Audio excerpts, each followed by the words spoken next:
Hello, welcome. Good evening, everyone. Welcome to Connect Africa. So this is another session where we discuss issues that that pertains to Africa. It's a Pan-African platform. So here we are today to discuss about updates of the African continental free trade areas. There are some updates, upcoming updates happening in the continent. So Sister Rose Ronoh, right, is here with us Yes. to update us. And welcome, Sister Rose. Thank you so much, Mahlet, and thank you for having me. And I'm very delighted. I'm very passionate about the subject, and I look forward to giving the relevant updates and getting any questions that anybody may be having. Okay, so first of all, I would like really to apologize for anyone who is viewing this, online, because we are late. We have a bit of a technical problem, but now we have fixed it and we are here. Thank you very much for waiting for us. And let's say something about briefly about Rose Ronoh. She's from Kenya. She's a specialist in trade policy, trade facilitation, trade economist above all, who is also knowledgeable in sustainability, food security. But above all, she's a champion of the African continental free trade area. And that's why we have her today here with us.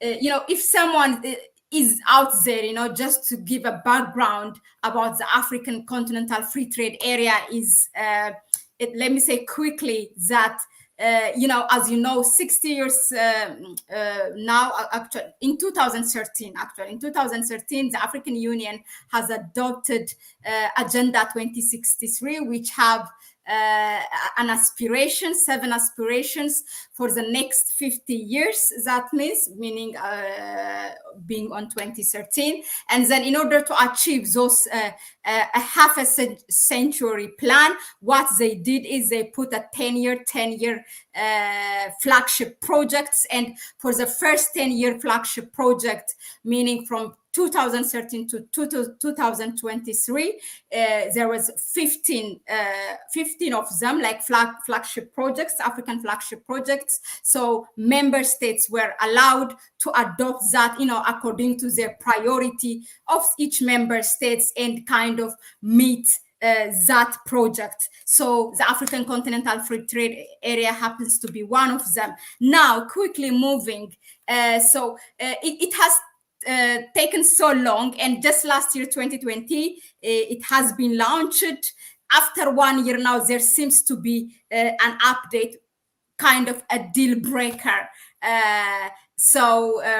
Regarding to the problem of how to make a payment, because mostly countries do payment. Usually African countries are using like a third party route to make payments out of the continent. So this update seems a deal breaker. I'm excited to hear it. Sister Rose, back to you. Tell us about this. Yeah, let's kick it from that. Okay, thank you so much. And just for the benefit of maybe some of who may not be aware what the Africa Continental Free Trade Agreement is, this is one of the biggest free trade agreements that has been, ever signed in the world, involving 54 African countries into a single market, whereby we'll be able to trade goods, we're going to be able to trade services, movement of persons, and basically it's going to create a transformation of our continent. I think for a long time, the African continent, has been, looked at, the dark continent. It's been looked at the continent that is also always looking for aid, as opposed to, being self-sustaining. So the Africa Continental Free Trade Agreement, yes, is a flagship project of the African Union, and it aims at reducing tariffs across 90% of all trade in the African continent. We have non-tariff barriers, which as a result of our borders, as a result of decisions that governments make in terms of quotas, in terms of standards that are there that are different. We have visa requirements for some countries.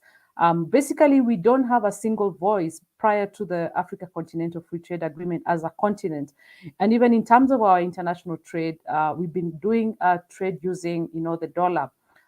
So our local currencies have not yet much featured so much in international trade. And one of the instruments, the operational instruments of the Africa Continental Free Trade Agreement is the Pan-Africa Payment Platform, which was launched the day before yesterday in Ghana. And it's a platform that is going to allow African countries to be able to have real-time transactions in their local currencies.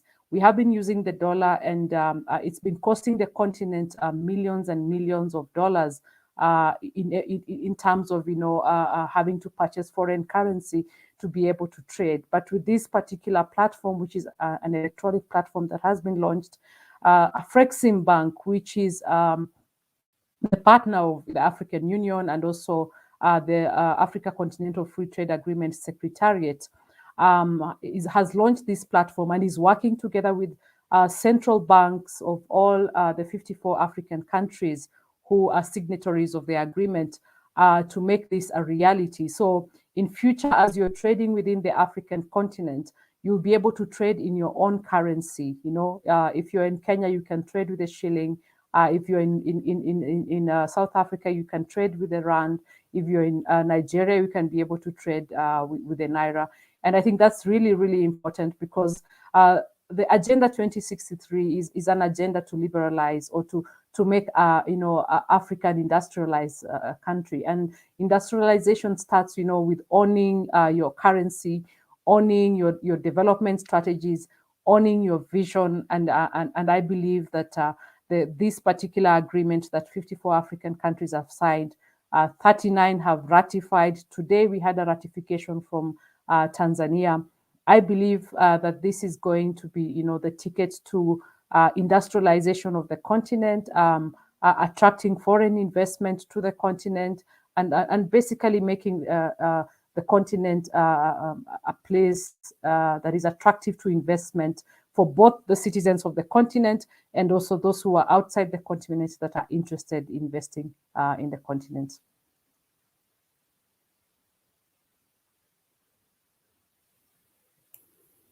Thank you very much for shedding a light on that Pan-African payment and settlement system that just has been launched last week. Now, so I'm a very practical person.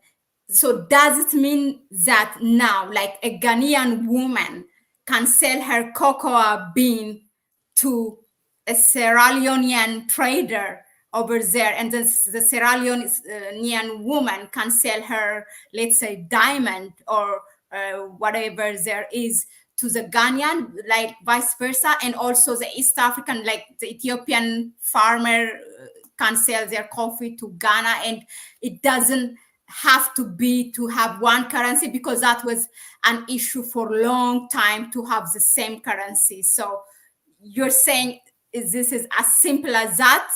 People can trade with their own currency.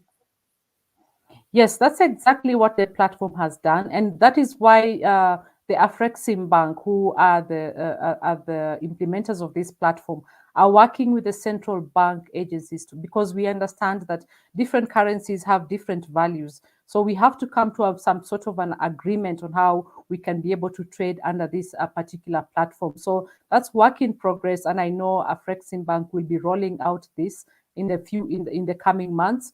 Also, as you may be aware that the Africa Continental Free Trade Area Agreement is still at the, finalizing some of, the protocols. For example, rules of origin is around 87% complete in terms of negotiations.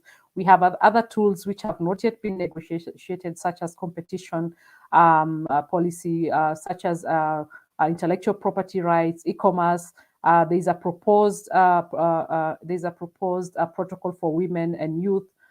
So those are yet to be finalized, but we are nearing the tail end in terms of negotiations for trading goods and trading services, and the Pan-African payment platform system just comes at the right time when we are finalizing the most important tools, and that is the rules of origin, once we've been able to finalize the rules of origin and the countries have given their tariff concessions, then I believe in the next few months we should be able to trade in this platform. But even in the absence of the Pan-African payment platform, we still have the international system of payment whereby you can be able to pay using dollars. So as we are waiting for the Pan-African payment system to be up, I believe trade can still go on with the traditional way. But I believe very soon we will be able to have our own platform as Africa to be able to trade amongst each other.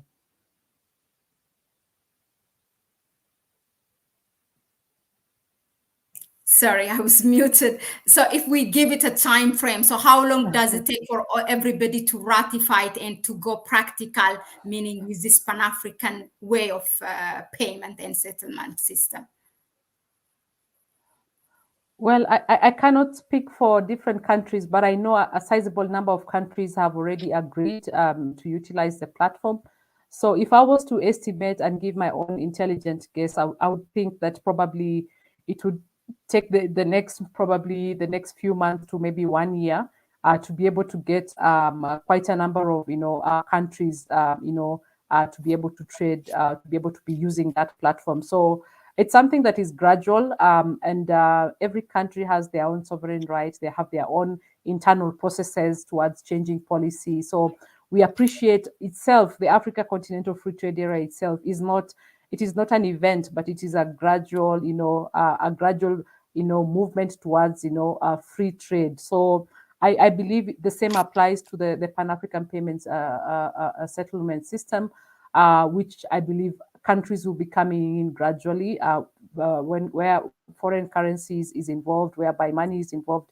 I know there are sensitivities, there are agreements that need to be signed, there are negotiations that need to be done with countries.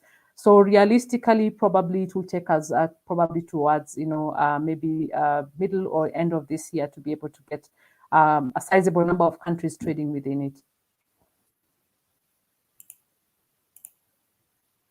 Okay, thank you. Yeah, it's definitely, we have come so far, and it is a good change, a very good step, important step actually has been made.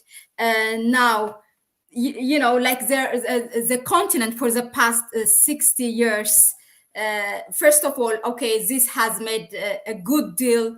It kind of removed that historical complexity of cost making, how to settle the payment, because it was always, when can we have this agreement of having a currency? Will it ever happen? It seemed like almost impossible. So to have it this way, and also it's kind of removes, it opens opportunities for our traders within the continent. It brings a lot of opportunity.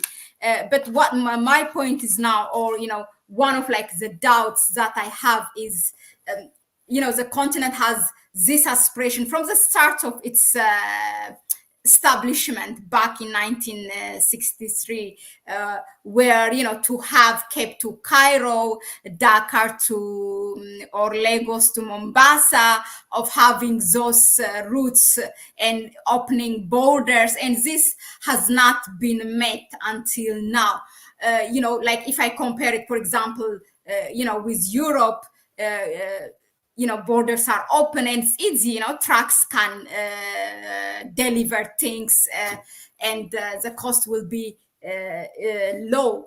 Now, without having met this, how will this affect the trading under African Continental Free Trade Area? Okay, maybe.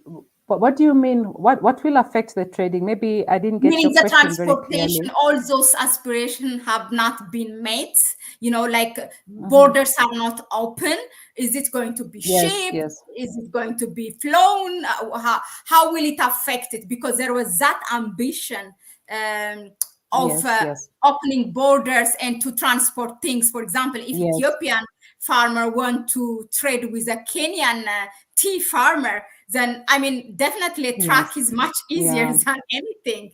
Yeah, that's what I'm saying. Yes. How will it happen? Yes, I totally I get your question, and I get your question, and I think that is one of the biggest hindrances that the African continent has had, the lack of infrastructure to be able to trade amongst each other. And if you keenly look at, the routes that we have, or, the trade routes that we have in the African continent, a lot of them were designed with, with the mind of getting, raw materials outside Africa as a result of the colonialism, because most of the African countries were colonized. So a lot of the colonialists were trying to get raw materials out of Africa. So in essence, they created the borders. In essence, if you look at the routes, they were not, designed with intention of African countries trading amongst each other, but designed with getting, raw materials outside Africa. But as you mentioned, the Agenda 2063 under the African Union has put in place an infrastructural master plan that is now that has looked at the challenges that are there in terms of infrastructure in Africa, looking at roads, looking at borders, looking at ports, looking at electricity. All that has been looked at, and there is a master plan that is being put in place, or has already been put in place. And this master plan aims at now, ensuring that countries are investing in networks, infrastructure that encourage trade amongst African countries. Like in Kenya, we have, the Lapsset corridor, which now, provides a road network that is going to connect, Kenya to Ethiopia, connecting, Kenya to Sudan. We also have, the electricity network, the East African Power Pool, which is connecting East Africa, in terms of sharing, the electricity or sharing energy, or going all the way to the African, continent. We also have, a plan to be able to have a railway system that is going to run throughout the African continent. All these plans are there, beautiful plans, but as usual, these plans are capital intensive. Infrastructure is, capital intensive, as opposed to if it was, an e-platform, an electronic platform that like the Pan-African Payment Settlement Scheme, which, utilization of technology will make that happen very fast. But when it comes to infrastructure, you need millions and millions of dollars. You need investment. You need investors to come in. You need, governments to dedicate funds. And that's what is happening now at the African Union, whereby leaders or heads of states of African countries are committing towards tailoring their implementation, their infrastructural policies, their development policies towards alignment to Agenda 2063. So I know 1963 until now looks like there hasn't much that been done. A lot has been done, yes, but we'd never had that single vision of where we want to go as a continent. But with Agenda 2063 now, we have a coordinated approach in where we want to go as a continent in terms of infrastructure, in terms of trade, in terms of all the other aspects, in terms of sectors. So I believe in the next 50 years, we are going to be a completely different Africa. Not even 50 years, probably in the next 10 years, because now Africa is the next frontier in terms of investment. It's the youngest continent. It's the continent that has the majority of the youngest people. It's a continent whereby people are looking at putting industries and are looking at having low cost of production. So I believe in the next 10 years we are going to see a lot of transformation. And if you're looking at 2063, I believe Africa will be very, very far and will have been industrialized, and we'll have reached, some of those goals that we're intending to reach through the Agenda 2063. That's a powerful, vision, and I do agree that we have to stick to, even if there are problems, we have to stick to that Yes. aspirations that have been put and try to meet them, so that we can leave a legacy for our children, where things are better. We're not just talking, and we're working. Just a quick clarification, just the fact that this was my own understanding, it was launched in West Africa, and there was a lot of presence of West African representation during this Pan-African payment and settlement system launching. I thought it's a West African thing. It's not. No, it's not a West African thing. It is a platform involving all African countries. So AfCFTA Bank is, the bank that facilitates, or provides, financing for governments, for financing for large corporates. So they are the ones, the custodians of it. The reason why it was launched in Ghana, it was launched because of the Africa Continental Free Trade Area Secretariat is in Ghana. So it goes together with, with the implementation of the agreement, because we want the CFTA agreement to be implemented. And in terms of the trade, we want the trade to happen in our local currencies, in our African currencies. So it wasn't, it was not implemented or, launched in Ghana because it's a West African, a West African, a platform. It's a platform for the whole of Africa. Just like the way, if anything is launched in Ethiopia at the African Union, it's not only for Ethiopia, it's for the whole continent. Okay, no, just to clear, because I saw a lot of representation of West African. Oh, or maybe it's ECOWAS, because in our mind, I mean, I think not only ECOWAS is so much advanced in so many things. So I thought it's only Western. No, it's good. It's that's a good news that this is only for all member states. I just received a question, I think via WhatsApp, not directly over the comment. So if we point out 1, 2, what is delaying, because what will be the reason that will delay the implementation of this? I said ratification. That's all right. For example, as a CSO, as a Pan-African activist, if we want to mobilize and engage our own country to ratify it and to bring the issue, what can we do? Also, maybe together you can answer this first, like what are the reasons, like in bullet point 1, 2, and then what CSOs can do, so that they push their leaders to do something. Well, the reasons why I would feel that maybe it would take a few more months is because every African country that is part of the CFTA agreement has its own, it's a sovereign country with its own rules, with its own constitution, with its own way that they are able to pass international agreements or approve of protocols. So for me, I would say that one of the biggest issues is that different countries have different levels of how they move. Some countries might be able to move faster. Some countries might not be able to move as fast. So we probably and the same actually applies when you look at the Africa Continental Free Trade Area, whereby we have 54 countries who have signed the agreement, yet we only have 39 who have ratified the agreement.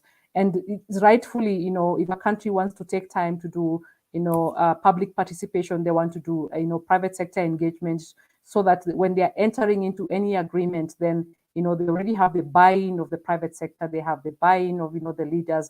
And I'll just give an example of, Ethiopia. Ethiopia is not yet a member of the World Trade Organization. And, people will ask why are they not members of the World Trade Organization? It's because, they have their own reasons, sovereign reasons why.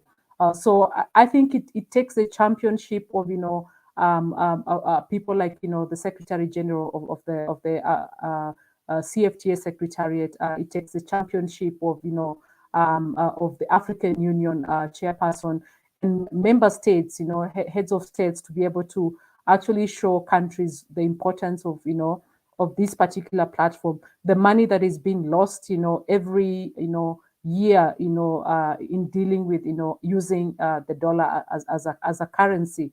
I think we need a deliberate effort by AfCFTA Bank to use some of those, leaders to be able to, sell, why this is important for us, and what savings are we gonna have as a result of putting this in place. So I think that's what needs to happen. And I believe it's already happening. If you look at the representation at the launch of this particular platform, it had very high level representation. It means that there's a lot of seriousness which is being taken in terms of this particular platform.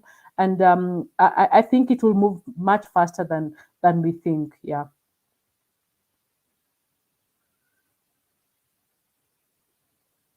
I think you're on mute. You're on mute. Okay, so those who ratified it, and they're not gonna wait for others. I mean, is there a deadline so that those who are ratified it can go ahead and implement it, or do they have to wait? Are you asking about the agreement, the Africa Continental Free Trade Agreement, or the Pan-African Payment Settlement System? Which one are you Which asking one? about? Because Just for the practicality, I mean, to make it practical, yes, you said yes, those they can go ahead and use the traditional system, but no, through the yes, new yes, system, yes. so the Pan-African payment system. Yeah, when you look at the Pan-African payment system, okay, it will be very difficult, to use the system, especially for traders whom, for example, one country is already part of or is already using that system, and you as a trader want to trade with with another person who is in a country that has not yet, ratified or is not using that particular platform. So I believe it will be very effective only if we have all the countries that are supposed to be part of it to trade. But that it doesn't mean that trading will not go on. What happens is that as a trader, if you find that the person that you're dealing with in another country, that country is not yet part of that platform, you can resolve to do your trade in the traditional way using the dollar, up to until when that particular country is able to be part of that particular platform. So there is an option, but it is my hope that as we go along in terms of implementation, we will have all the countries to be part of this platform. Thank you. No, it was important really to make it clear, because people are eager, Yeah. more than I'm sure like people Yes. are really eager to use this opportunity, to get this Yeah. opportunity. Yeah, so I Yeah. just wanted to Mhm. make clear everything is, answered. Hopefully it did. Now, when we think of traders, and usually business people, we are thinking those who are able anyway, regardless of whether this Pan-African payment system launched or not. They have been doing it, as we say, the traditional way, using dollars, costing a lot of money, because they are able, they are well enough already, in wealthy enough. So my question is, how inclusive is the African Continental Free Trade Area, those with a low scale, who are in the lower scale trading system, even, for the women who are street vendors, or what does it bring? What are the opportunities it's bringing? What are, is there anything that we lose? How inclusive it is? And women Okay, also too. Okay, thank you so much. And that's a very important question because 80% of businesses in Africa are SMEs. They are not the big businesses. So it's very, very important that the Africa Continental Free Trade Area looks at at the needs of women, looking at the needs of the SMEs. And I would like to say yes. It is inclusive, but if you look at how the Africa Continental Free Trade Area is designed for implementation, is designed to be implemented by member countries. So it is upon member countries who are signatories of this agreement to put in place national implementation strategies that are sensitive to the needs of women, sensitive to the needs of SMEs, sensitive to the needs of domestic traders. So it all really boils down to national implementation strategies. And I want to give an example of Kenya. Kenya, we have put in place a national implementation strategy for the CFTA. And one of the areas, or one of the objectives of that our strategy is looking at as Kenya is ensuring that there's mainstreaming and involvement of women, SMEs, and also involvement of persons with disability in terms of capacity building, empowerment of them to be able to take advantage of this particular agreement. Another level that SMEs, women, and marginalized groups can be involved in the implementation is at the regional economic communities. I am aware that regional economic communities, for example, ESC for that is East Africa Community, COMESA, are coming up with regional implementation strategies, and those implementation strategies need to take into concern or consideration, the unique needs that you have of informal traders. 75% of all cross-border traders in Africa are women, and we had a dialogue sometime back in October on several stakeholders that are providing technical support and government at the EAC level to look at what are the challenges that women have. And one of the recommendations we made is that in the protocol that is has been proposed for women and youth is to have a simplified trade regime at the continental level. We have a simplified trade regime in COMESA. We have a simplified trade regime in the EAC, which makes it very simple for these cross-border traders, especially a lot of them being women, are able to take advantage of these agreements. They're able to have a simplified way to be able to trade. They're not asked for too many things, and they are accommodated. So what I can say is that a lot of regional economic communities, I've seen COMESA have put out an advert to have an implementation strategy, have been part of the implementation strategy development for the EAC and also for Kenya. I know Rwanda has already done theirs.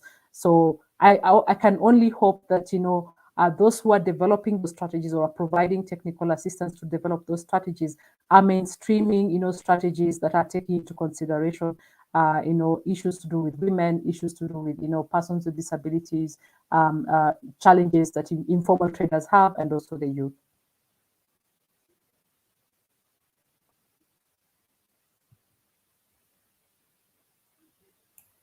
No, thank you really for that. That's important that to hear, it considered those. By the way, just to make it clear, small SME is what? It represents SME, small and medium enterprises. Sorry, Oh, small okay, and okay. medium enterprises. Oh, Yeah, okay. No, yeah. it's great. It's great. So, Yeah. finally, let me give you a chance, for those who are waiting, who are traders, who are women, who are looking for these Pan-Africans, traders who wants to use this opportunity. What do you want to say? What for them? And also, I saw in one of your posts that you have an upcoming workshop, right? So tell us about, Yes. because it's related. Yeah. Okay, thank you so much. And that's an area I'm really passionate about, because as we wait for the finalization of the several instruments that are going to make this particular agreement work, it's very important that we use this time to be able to build the capacity of those who are going to benefit from this agreement. And that is the private sector, that's the women, the traders, cross-border women traders. And that has been my rallying call for the past 2 years, whereby I have been doing a lot of capacity building, some which are sponsored by development partners, and some of them I do them for free. And the training that you referred to is I'm doing a training which has been sponsored by GIZ. That is a German organization that provides technical capacities in Africa, development partners in Africa. And I'll be doing capacity building in terms of training women on how to take advantage of the Africa Continental Free Trade Agreement. So women in the East Africa community, we will be having a workshop in Nairobi next week for 5 days, whereby we are going to be taking women through, export readiness, the opportunities that are there in the Africa Continental Free Trade area, trade finance, export documentation, rules of origin, basically preparing you to be able to trade under this agreement. We will also have another workshop in Kigali that will be in March. We'll have a webinar on 4th. I know not everybody can be able to make it to the workshop because of budgetary constraints, but we will have a webinar on 4th, which we will be inviting anybody who's interested. And the webinar will also be a training webinar, whereby we will be able to offer the same training that we offer on the workshops, so that you are equipped to be able to take advantage of this particular agreement. I have also worked with ITC, International Trade Center, to develop an online course on how to export within the Africa Continental Free Trade Agreement. It's a free course. You can go to the ITC website and just Google for it, how to export within the Africa Continental Free Trade Agreement. It was sponsored by Frexim Bank, and that course also helps you to understand how you can be able to take advantage of the benefits of this particular agreement. So I do webinars. I do quite a any opportunity I get. I take to be able to spread this message.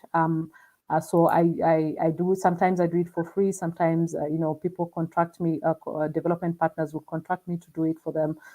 So I think the advice that I would give to anybody who's interested and who's listening is that now is the time to prepare. Now is the time, get those courses, go online, do a lot of research. If you already have a product, do research and see which are the markets that you likely can be able to export within the African continent. We have a very interesting tool called the ITC Export Potential Map, which is a free tool online, which you can be able to go and see if you're already trading within maybe your regional economic community or your country. You can be able to see which other country in Africa that you can be able to export your products to. So this is the time to do a lot of research, to prepare yourself. Export readiness, go to the internet and just Google export readiness questionnaire. You will get that questionnaire, fill it out, and you can be able to see the areas that you're not ready, and you can be able to work on that so that by the time we are starting, to trade, then you are very ready for it. And I just want to finish by saying that also you need to defend your turf, because a free trade agreement means that we are opening up markets. And opening up markets does not just give you the opportunity to export your goods. It also gives an opportunity to other countries to bring their goods into your country. So, for example, if the goods that are being brought into your country are cheaper than the goods that you're producing in the country, so you find that you can easily be run out of business if your prices are not competitive, if your goods are not of good quality. You find that goods that are imported will be much more preferred than those that you're producing in your country. So it's important that you also defend your market, and by ensuring that you're being producing goods that are competitively priced and also are of good quality. No, really, that's important. What did the website name that you just mentioned, ITC or ICT, like to get the Yes, we have ITC, Intrasen. You can maybe let me put it on the chat. Let me put it on the chat, and then you can be able to just pick it out.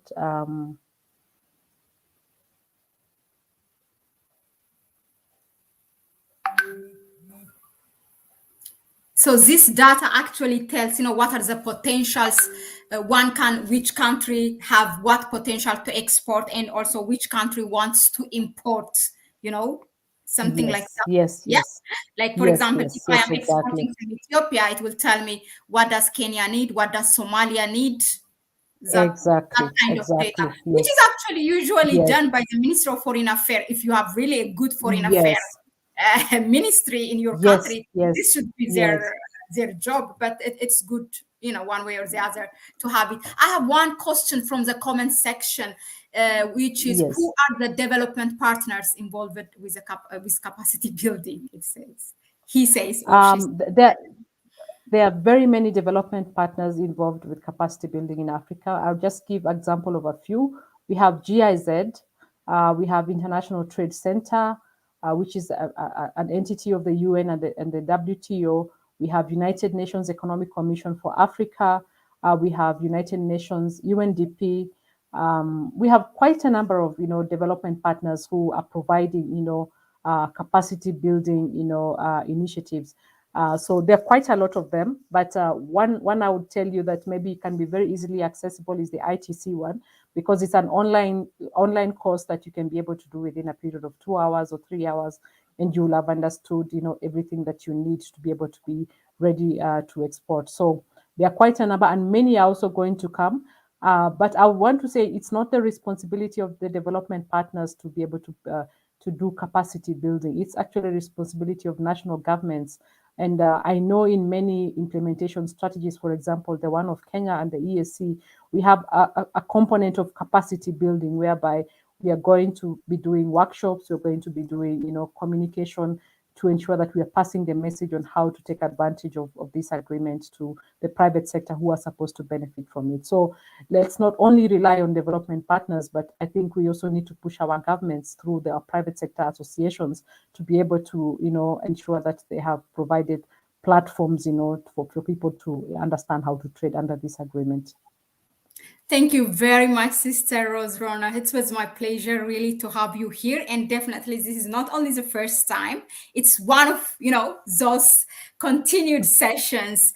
Yeah, do send, I will contact you for the webinar. And then we have also twice a month this Horn of Africa session where we discuss what's happening in the Horn of Africa. So yeah, we will contact you and, do keep on doing what you're doing, just be that leader and champion it and make sure that we have this opportunity in in our continent. So thank you very much for your time. Thank you so much, Mahlet. And maybe if you get an opportunity, I could also be able to, in one of your forums, I could be able to offer a summarized training. If your audience is interested, I can be able to offer find a summarized training on how to take advantage of the CFTA. Otherwise, Definitely. thank you for having I me. thought I wouldn't do it like on this public, but like not to take time. But no, I'm happy now that I have you here in front of people. Yeah. You expressed your willingness. You offered Yes. us. That's what I want exactly. Yeah. So I Yes. will. Yeah. And I will not charge you anything. I won't Thank charge you anything. So don't Yeah, worry okay, about good. that. Another with that. Yeah. Really, Yeah. thank you very much. Yeah. That's exactly what I You're want to welcome. do. And we will talk about Yeah. what kind of people, I don't just want, those who Yes. wants to hear, but those who are Yes. directly affected, who are part of this Exactly. business. I want to bring, Yes. if we need to bring a government stakeholder, those small Yes. scale traders, the right Yes. people to mobilize Yes. and give it a date so Yes. that people can benefit. Yes. We are giving it for free. It's not happening every time. So we Yes. make sure that we have the right people. Yeah. All right. Oh, okay. Yeah. Thank you Thank you, so much, Male. sister. Thank No, you for thank you having so me. much. And you two have a blessed evening. And Anytime, God any bless you. news, please don't hesitate to contact Okay. us and come and update us. Bye bye. Okay. Thanks. Bye bye. Thank